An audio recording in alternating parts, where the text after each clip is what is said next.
Hi, everyone, and welcome to Remaking Tomorrow, a series of conversations about the future of teaching and learning.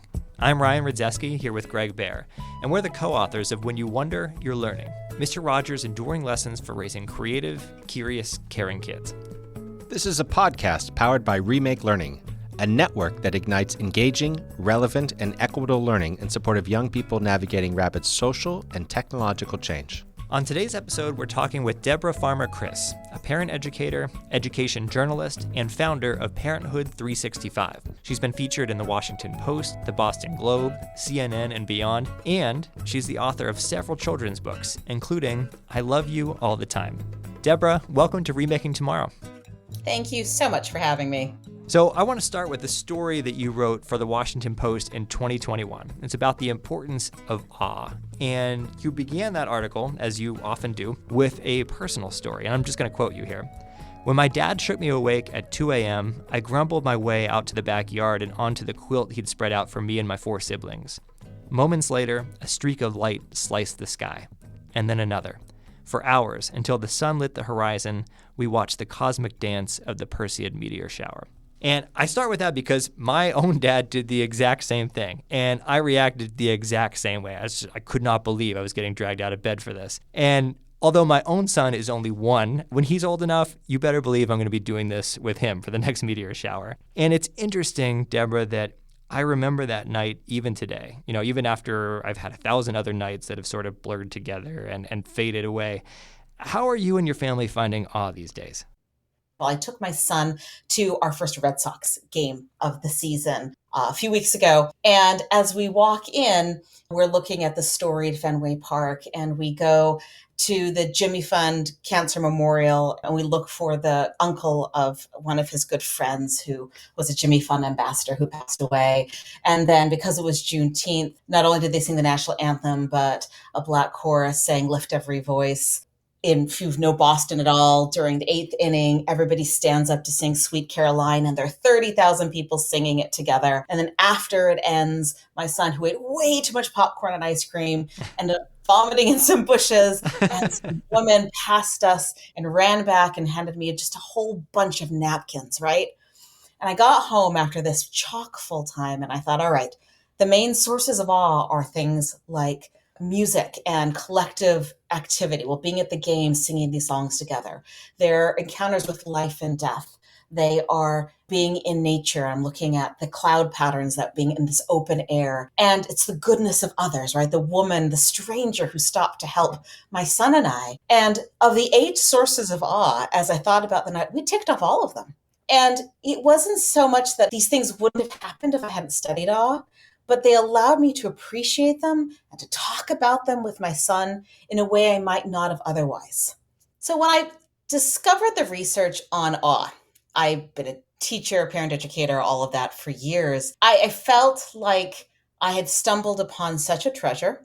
I think a lot of times in parent education, we think about what do I do for my kids? And this really became, how do I do this for myself? And it flows outward toward my parenting, because awe is an emotion that has research behind it. The sense of mystery and wonder when we encounter something beyond the ordinary frame of reference. And the great part of it is you don't have to go to the Grand Canyon for this. You don't have to go and hear Yo-Yo Ma in Central Park. It's everyday things. One really practical example is every day I go walking with the dog, and often I drag my kids with me. And there's research on something called awe walks, which really just means that while you're walking, you turn your attention outward instead of inward. So instead of listening to the podcast or running through your to-do list, you look at the clouds, you notice what's happening with the flowers in the neighborhood or the sounds of the birds. I've become a big bird listener since doing all of this research. And awe walks really help enhance overall well-being and a sense of wellness and connectedness. Whether it's awe or relationships or developing empathy or any number of things you've written about, what got you interested in the science of parenting, so to speak? My teaching.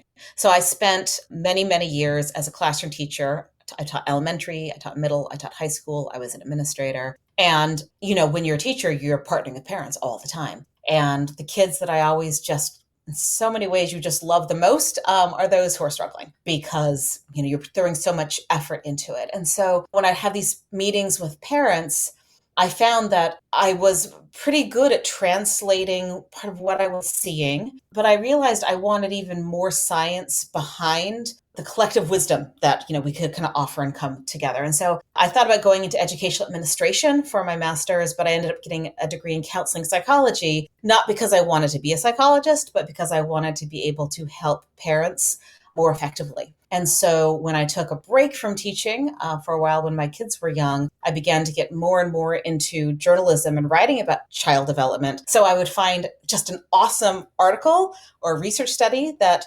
oftentimes the person who wrote it and did the research wasn't even thinking about parenting, but I'd see the parenting angle and translate it for parents. And that just became one of my favorite activities. Deborah, so you've written a lot over the years. You've got articles in the Washington Post, you've been on NPR. When you think about your body of work, I'm curious, are there any studies you've read or scientists you've interviewed that particularly surprised you or that particularly stand out for one reason or another? So many, but I'll just touch on two.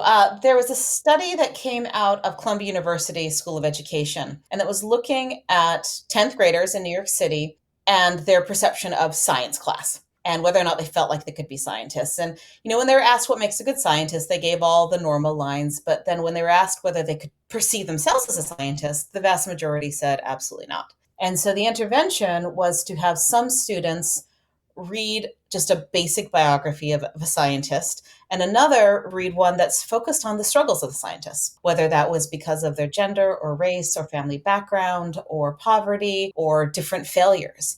And those kids who learned about scientists' struggles, it not only affected their perception of whether they could be a scientist, but it actually improved their grades and achievement in science 6 months later. And I thought that was such a fascinating, simple but concrete look at why helping kids think about struggle in a different way is so efficacious, because it's so easy for kids to say, I'm struggling at this, therefore I am no good at it. And to perceive struggle as part of the journey is not something I think we're always very good at communicating. And I think for kids, being able to see struggle is a productive part of the journey. So that would be one. I also recently had the most wonderful conversation with Nina Kraus, and I wrote a couple of articles based on her work. She's an auditory neuroscientist out of Northwestern University. She has a lab called Brain Volts. And this book is basically her love letter to the auditory world. And again, she did not write it for parents, but it was chock full of examples of how music helps our kids' brain development and how noise, which is different than sound, really can impact children's brains as well. That it's children whose classrooms were nearest the subway tracks in Chicago underperformed on testing versus their peers on the opposite side of the building. And that how sound is this first alert system. So all these dings that our kids have on their phones and iPads, that it's keeping our brains in a constant low-level state of alert. I just found that to be such a useful, fascinating study. So I'm always looking for those gems of, okay, so what can I do? Well, I can turn off notifications on my son so that we're not constantly distracted by these dings, which are in fact keeping us in a state of alert, which is draining for our attention capacity. Well, speaking of gems, one of the many things we appreciate about your work is that you don't shy away from the how-tos. You're always bridging research with practice, oftentimes in very personal ways. And of course, we're trying to do the same with our own book, When You Wonder You're Learning. Now, there's a danger in that, right? Because now you're looked upon as an expert. So how has being a parent educator and an education journalist changed your approach to being a parent and to parenting?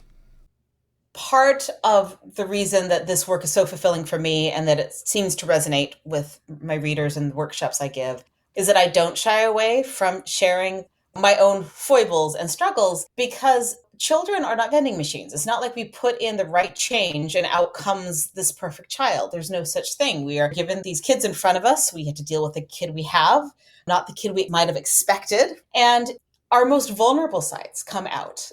The feedback I often get is you're relatable because you're not afraid to share your struggles. And what I often say is one of the great parts about studying child development is I know where to look if I'm struggling. I know experts to call. And often I can say, hey, I'm doing an article in the Washington Post because parents want to know more about blank, but really it's me, right? I'm the one who wants to know. I find it useful. I try it out, may work with one child and not the other, but I'm growing and learning along the way. Another way it's influenced my parenting is that it's made me more conscious because I'm always trying to be present and be thinking about the gap between what I know theoretically and what comes out instinctively, because we often revert to instinct based on how we were raised. And especially in the field of emotional wellness and emotional vocabulary, which is one of my favorites, I wasn't raised in a household where we talked a lot about emotion. Neither were most of the parents that I talk to now of my generation. And so I have to constantly examine what I know is best practice versus what pops out of my mouth because that's how I was raised. And that's a really useful or effective practice. And I don't always love what I see, but self-compassion is something else that I research, so I try to practice it. Speaking of self-compassion, Deb, I love your online bio, which says Deborah and her husband have 2 kids who like to test every theory they've ever had about child development. And so I want to ask you the sort of mirror world or inverse of Greg's question. So how have your kids changed the way you write about parenting? My kids are so cool. Because all kids are so cool, right? I mean, I love child development. It never ceases to amaze me. The kids in my classrooms, the kids in my life. And I think that because I'm writing about it, I pay attention even more than I might have to the awesome things that come out of their mouth, to what I say that works and doesn't, to small moments where I am seeing one of them be particularly kind or get curious, and I want to see where that fascination is leading. And so being a parenting writer is always a lesson in humility because you know what all the experts say. And I don't think my job is to be an expert. I often think of my job as to being a translator. And I want to be able to help other parents find a little more joy, a little more ease sometimes, not always available, and a little more purpose in this amazing work we're called to do. This is Greg Baer along with Ryan Rudzeski. We're talking with parent educator and education journalist Deborah Farmer-Kris. Deborah, we can't help but notice that lots of your articles quote someone about whom we're obviously very fond, Mr. Rogers. Oh. So did you grow up watching The Neighborhood? My mother tells a story about how when it ended, I used to go and hug the screen and say goodbye to Mr. Rogers, like hugging the TV screen. Yeah, I grew up watching it. And then Daniel Tiger came out when my oldest turned 1. And so I heard the intro sound to Daniel Tiger and I burst into tears. So excited that my children were going to be able to have kind of exposure to really the sense of warmth and safety and acceptance that Mr. Rogers imbued. I mean, I felt it as a kid. I studied him as an adult. I've been lucky enough through PBS Kids I'm kind of like their Fred Rogers correspondent. If there's ever an article, they know to reach out to me. So I've had a chance to talk a few times to Angela Santamero about her work. And as she told me once, we all need a little more of the Fredish way of life in our life. Don't we? And I love your experience as a kid and then as a parent because it mirrors my own. So revisiting Fred now as a grown-up, what intrigues you about Fred? What keeps you going back to his work? Fred Rogers had a way of taking childhood seriously. Now we have much more emphasis on emotional literacy and being able to talk with our children and to discipline in ways that honor our child and the dignity of the child. And his work didn't just honor the dignity of children. He helped children feel special. And that's not a word I use lightly. It's one of his key words. Knowing we can be loved exactly as we are gives us the best opportunity for growing into the healthiest of all people. And I think there was and often still is a perception is that, kids are just works in progress, right? They're not fully formed. And he interacted with children in the moment as they were, as a full person, because they are full people deserving of that dignity. And I am just constantly astonished when I read so much of his work, and then I still find gems where I say he was so ahead of his time, but really it's the dignity of the child that I think will never go out of fashion. Deborah, you are the author of a series of books written around the theme of all the time. And these books are You Have Feelings All the Time, You Are Growing All the Time, I Love You All the Time, and you wonder all the time, all very Fred-like in their sensibilities. Can you tell us a bit more about those books? So what sparked the idea for them, and what do you hope they do for kids and families? I literally just got back from reading them to about 100 preschoolers today. I do a lot of preschool readings. So the first book was I Love You All the Time, and I didn't expect it to be a series. I didn't expect to be a children's book author, but that really came from a moment where my oldest was having a meltdown as a toddler. And so I scooped my kid up in my arms and I said, I really love you when you're mad. And she calmed down and kind of looked at me funny. And so I said, I love you when you're happy. I love you when you're sad. I love you when you're scared. I love you when you're mad, because I love you all the time. And that became my mantra for my kids, which of course is very Fred Rogers as well, is that all of our emotions are okay.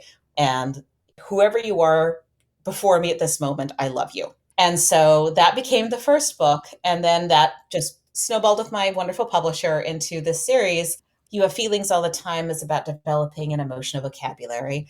There's just such great research that learning how to say what you are feeling, even beyond just mad or sad, but frustrated, that in itself can help us navigate our emotions and make better choices. You Wonder All the Time is really a collection of questions my kids asked me when they were younger, because like you and like Fred Rogers, I do believe that wonder is the source of all real learning. It's also just the source of our internal motivation. If we wonder about something, we want to learn. And then You're Growing All the Time comes actually directly from Fred, where he talks about how he uses the phrase growing on the inside to talk about all those wonderful things we should be marking. So we are used to talk about how tall somebody's growing or look how big you're getting, but look how compassionate you're becoming, how responsible, how kind, all that in the things that aren't as obvious. So this is a book that celebrates a young child's, the development of their character, really.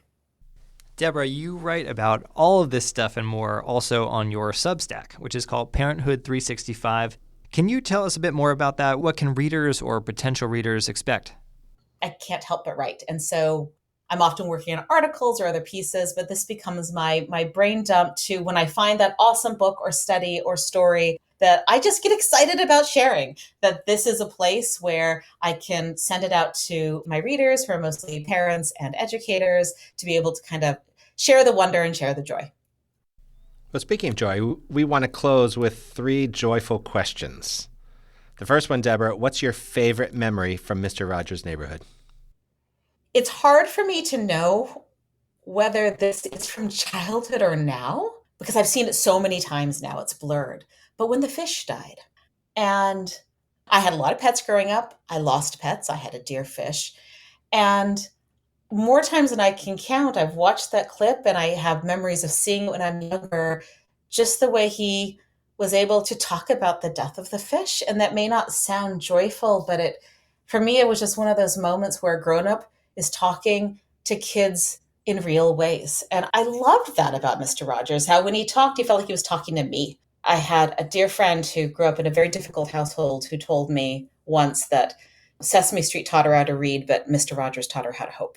It's not just one moment, it's the memory of how you felt when you felt like he was talking to you.